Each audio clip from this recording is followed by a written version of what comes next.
ព្រឹត្តិការណ៍កីឡាទេសចរក្រុងកោះរ៉ុងកីឡាដើម្បីទេសចរដើម្បីអ្នកទាំងអស់គ្នានេះគឺជាព្រឹត្តិការណ៍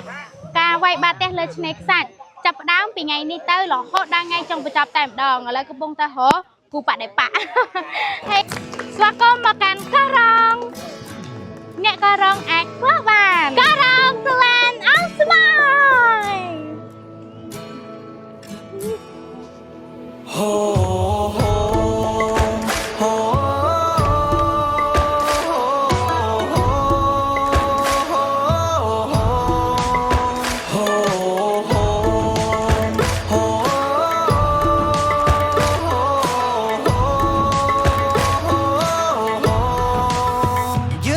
បន្ទោគឺដើម្បីចូលរួមជាកម្លាំងជាការបដូចផ្ដើមអ្នកទុំនាងខ្ពង់រៀបទុនលេអ្នកនៅឆ្នេរគុំចាំរារេ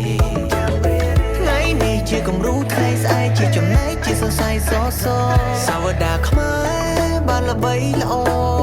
ជាចំណែកយើងចងចាំថាយើងជាម្ចាស់ជាតិយើងពួតដៃរាំងសា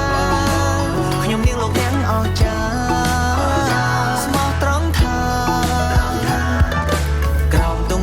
តែមួយភាសាតែមួយខ្មែរជាផ្ទះតែងជួយស្គមថតសក់មកយើងគឺជាគ្រួសារ